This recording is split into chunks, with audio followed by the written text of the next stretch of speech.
नमस्कार स्टूडेंट, आप सभी लोगों का हमारे यूट्यूब चैनल में हार्दिक स्वागत है। तो ये आप देख रहे होंगे, ये लिखा है क्लास 10th और क्लास 10th का मैथ। तो मैथ्स की आपको पर डे वीडियो मिलेंगी कक्षा 10, 12 की, और इसके अलावा भी आपको धीरे धीरे सभी सब्जेक्ट की वीडियो मिलेंगी। जैसे आपका मैथ हो गया, आपका साइंस हो गया, इसके बाद आपका इंग्लिश हो गई और सोशल साइंस। इतनी वीडियो आपको धीरे धीरे मिलना प्रारंभ हो जाएंगी। तो आप लोग घर पे रहें और आराम से इस लॉकडाउन का फ़ायदा उठाएं। इसके बाद ये है कि आप हम लोग ये वीडियो आपको जो पहला वीडियो प्रोवाइड करा रहे हैं, आप अपना कमेंट इसमें ज़रूर बताएं आपको वीडियो कैसी लगेगा, कैसा लगा, अच्छा लगा। और इस वीडियो को ज़्यादातर आप शेयर ज़रूर करें अपने फ्रेंड्स में, जिससे बहुत से लोग जुड़ जाएंगे। तो हम लोग आपको और ज़्यादा ही लगातार वीडियो प्रोवाइड कराते रहेंगे। तो देखो, आज आपका सब लोग जानते हैं कि पहला चैप्टर है क्लास 10th। यहाँ पे आप CBSE बोर्ड और यूपी बोर्ड दोनों की क्लास आपको मिलेगी। सबसे पहले पहला चैप्टर है आपका रियल नंबर, यानी वास्तविक संख्या। तो रियल नंबर क्या होती है, पहली बात आप पढ़ेंगे नंबर क्या है। नंबर मीन्स होता है संख्या। तो आप लोग क्लास 6, 7, 8 में पढ़ चुके हैं कि संख्याएं बहुत से प्रकार की होती हैं और आपको ज़्यादा जानकारी भी है। तो हम थोड़ा धीरे धीरे आपको कुछ संख्याओं के बारे में बताएंगे। जैसा आपका है पहला कि प्राकृतिक संख्या क्या होगी। बहुत से हमारे स्टूडेंट को जानकारी कम है या भूल चुके हैं। तो देखो, प्राकृतिक संख्या क्या होगी, यानी इसे इंग्लिश में हम कहते हैं नेचुरल नंबर। प्राकृतिक संख्याएं कौन सी होती हैं? वे संख्याएं जो एक से स्टार्ट होती है। मान लो ये प्रकृति है, प्राकृतिक मतलब प्रकृति, और ये आपका ये पेड़ है।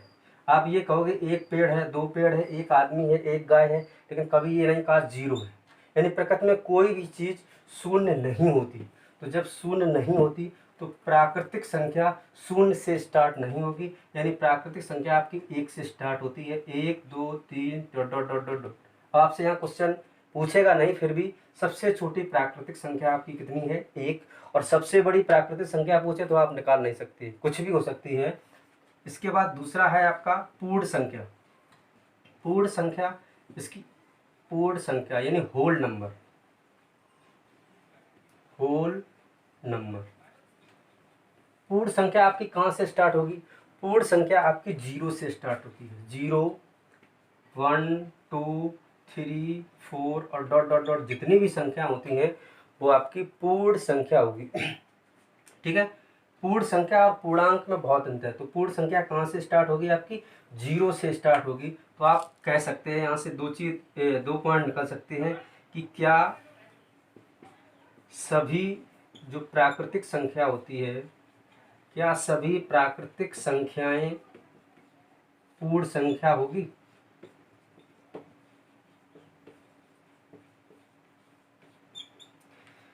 Is the all natural number be whole number? तो देखेंगे आप, क्या सभी प्राकृतिक संख्या यानी जितनी भी प्राकृतिक संख्याएं हैं, क्या वो पूर्ण संख्या हो सकती है?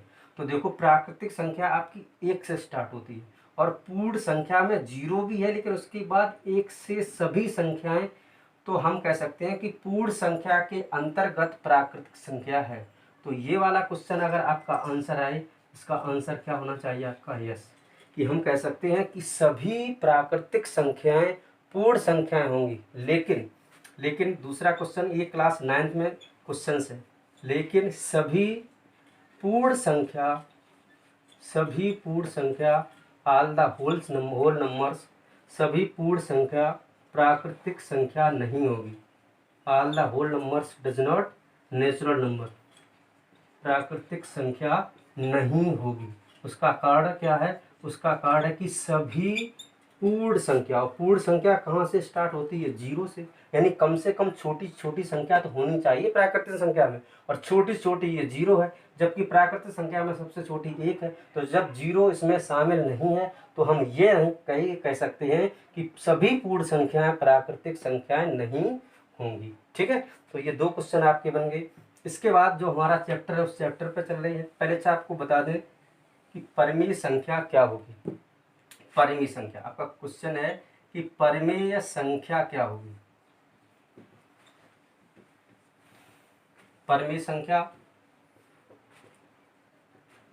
तो रेशनल नंबर।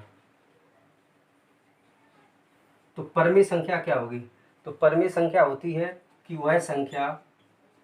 वह संख्या जो P/Q के रूप में लिखी जाए, P/Q के रूप में लिखी जाए और जिसका Q 0 ना हो, ठीक है, वो क्या होगी? परमेय संख्या। यानी आप लिखेंगे rational number denotes in the form of P/Q where Q does not equal to 0। यानी उसका ये जो नंबर है वो फ्रैक्शन के रूप में होना चाहिए। यानी नंबर आपका किसके रूप में होना चाहिए? भिन्न के रूप में होना चाहिए। और उसका जो हर है, जो डिनोमिनेटर है, वो आपका 0 नहीं होना चाहिए, हर 0 नहीं होना चाहिए। तो वो संख्या परमेय संख्या हो जाएगी, ठीक है। और अब इसके अलावा, परमेय संख्याओं के अलावा जो संख्याएं बनेंगी वो आपकी अपरमेय संख्या होगी। तो आपसे कहा जाएगा कि बताइए आप √2 परमेय संख्या है या नहीं? तो आप जानते हो कि इसको हम √2/1 लिख सकते हैं। तो ये परमेय संख्या होनी चाहिए। क्यों? क्योंकि P/Q के रूप में है, Q 0 नहीं है, तो ये परमेय संख्या नहीं है। क्यों नहीं है? अगर आप इसका स्क्वायर रूट निकालेंगे, वर्गमूल, तो ये लगातार आपकी संख्या निकलती बढ़ती चली जाएगी। तो इसे हम परमेय संख्या नहीं कह सकते हैं, अतः ये अपरमेय संख्या होगी। तो ये तो कक्षा 9th का है। अब आप आ जाए इसमें कि रियल नंबर क्या होगी। आप साथ साथ कॉपी में लिखते भी जाएं। आपका है रियल नंबर, यानी वास्तविक संख्या क्या होगी। तो वास्तविक संख्या से पहले एक शब्द और सीख ले, पढ़ें आप, इसके बाद हम बताएंगे वास्तविक संख्या क्या होगी। पूर्णांक। पूर्णांक क्या होता है? यानी इंटीजर। पूर्णांक क्या होता है? तो पूर्णांक आपके 3 प्रकार के पूर्णांक होते हैं। एक होता है नेगेटिव इंटीजर, जिसे आप कहेंगे ऋणात्मक पूर्णांक।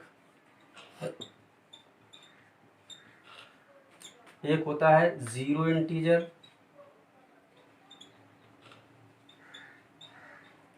जिसे कहेंगे आप शून्य पूर्णांक। और एक आपका होता है पॉजिटिव इंटीजर,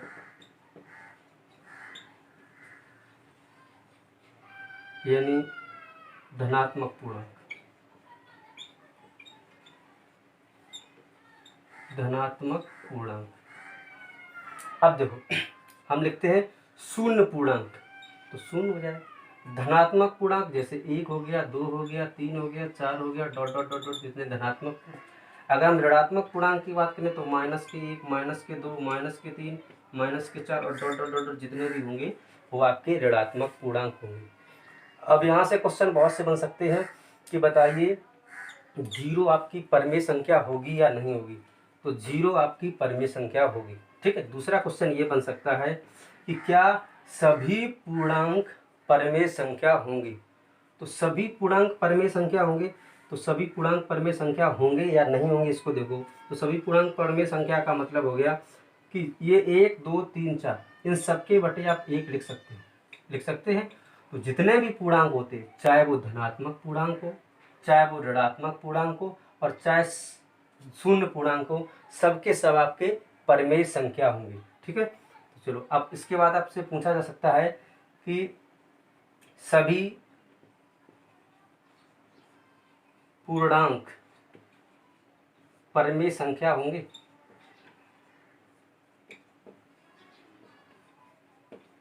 और दूसरा आपका क्वेश्चन हो सकता है कि क्या सभी परमेय संख्याएं पूर्णांक होंगी। 2 क्वेश्चन आपसे बन सकते हैं। ऑल द इंटीजर्स में बी रेशनल नंबर और ऑल द रेशनल नंबर में बी पूर्णांक, वो क्या नाम, इंटीजर्स। तो सभी पूर्णांक परमेय संख्या होंगे। आप देखो, तो जितने भी पूर्णांक अभी हमने बताया है कि ये सब परमेय संख्या होंगे, इसका आंसर तो यस आएगा, हाँ होंगे। लेकिन सभी परमेय संख्याएं क्या पूर्णांक होंगी? तो इसका आंसर आप बताओ। होंगी, सॉरी, सभी परमेय संख्याएं का पूर्णांक होंगी, तो इसका आंसर यस होगा या नो होगा। तो इसको देखने के लिए आप एक क्वेश्चन देखो। जैसे आपका लिखा है 3 होल नंबर 1/4, यानी 3/1/4। तो 3/1/4 को आप सॉल्व करोगे, 4 तिया 12, 1 13/4। तो 13/4 आपकी कैसी संख्या है? परिमेय संख्या है। यानी 13/4 परिमेय संख्या तो है, लेकिन क्या ये पूर्णांक है? अब पूर्णांक के लिए आपका इसको अगर कहोगे तो पूर्णांक इसमें कितना है? 3। तो सभी परिमेय संख्याएं पूर्णांक होंगी? नहीं होंगी। तो सभी परिमेय संख्या पूर्णांक नहीं होंगी। तो ये तो आपका, अब देखो आपका है चैप्टर का नाम कि वास्तविक संख्या, यानी वास्तविक संख्या, रियल नंबर।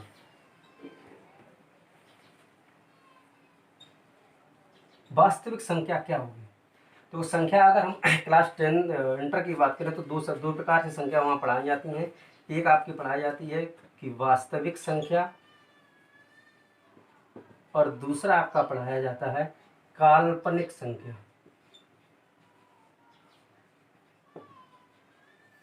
इसे इंग्लिश में कहते हैं इमेजिनरी नंबर। इमेजिनरी नंबर, ठीक है। और काल्पनिक संख्या क्या होगी और वास्तविक संख्या क्या होगी? अगर इन दोनों के बीच में, जैसे आपका लिखा है कि किसी भी संख्या का वर्ग करने पर, अगर कोई संख्या है उसका स्क्वायर कर दो, किसी संख्या का वर्ग करने पर अगर वो धनात्मक प्राप्त होती है, वर्ग करने के बाद अगर वो आपकी पॉजिटिव आती है तो वो वास्तविक संख्या होगी। अगर उस संख्या का वर्ग कर दो और वो धनात्मक ना है, यानी उसकी जो वैल्यू है इज नॉट पॉजिटिव, तब वो कोई संख्या होगी? काल्पनिक। लेकिन ये क्लास 12th में है, आपका चैप्टर ये है, लेकिन इसमें अंतर हम आपको बता रहे। जैसे मान लो आपने 1 का स्क्वायर किया तो 1 आ गया, 2 का स्क्वायर किया 4 आ गया। अगर आप मान लो -2 का स्क्वायर करोगे तब भी 4 आ जाएगा। इधर आ जाओ, तो किसी भी, चाहे वो पॉजिटिव नंबर हो और चाहे वो आपका नेगेटिव नंबर हो, चाहे वो पॉजिटिव नंबर हो, दोनों का स्क्वायर करने के बाद ये आपका धनात्मक ही आता है, यानी पॉजिटिव आता है, तो हम कहेंगे वो संख्या कैसी होगी? परिमेय संख्या। इधर आ जाओ काल्पनिक संख्या में, यानी इमेजिनरी नंबर क्या होगा? मान लो जैसे लिखा है √(-1). अब आप इसका स्क्वायर करो, तो स्क्वायर करने के बाद कितना आएगा? -1। अगर हम -2 का स्क्वायर करें भाई तो क्या आ जाएगा? -2। तो वर्ग करने के बाद ये पॉजिटिव नहीं आ रहा, कैसा आ रहा? नेगेटिव आ रहा। तो ये कैसी होगी? परिमेय संख्या। और इसे हम अयोटा जो भी लिखते हैं, ये आपके सिलेबस में नहीं है। तो रियल नंबर आप समझ गए होंगे कि रियल नंबर क्या होगा। रियल नंबर के बीच में आपके पूर्णांक भी आ जाएंगे, यानी परिमेय संख्या आ जाएंगी और अपरिमेय संख्या। यानी real number is the combination of rational और इरेशनल नंबर। कहने का मतलब जो आपकी वास्तविक संख्या होगी उसमें परिमेय और प्लस अपरिमेय दोनों ही संख्या आएंगी। अपरिमेय दोनों ही संख्या आएंगी। अपरिमेय कैसे कहेंगे? जैसे आप जानते हैं कि √3 एक अपरिमेय संख्या है। अगर आप इसका स्क्वायर करेंगे भैया तो कितना आ जाएगा? 3। यानी पॉजिटिव का 3 आया तो ये आपकी वास्तविक संख्या होगी। तो वास्तविक संख्या में कैसी संख्या हो जाएंगी? परिमेय और अपरिमेय दोनों का योग होगा तो वो क्या, कैसी हो जाएंगी? वास्तविक संख्या।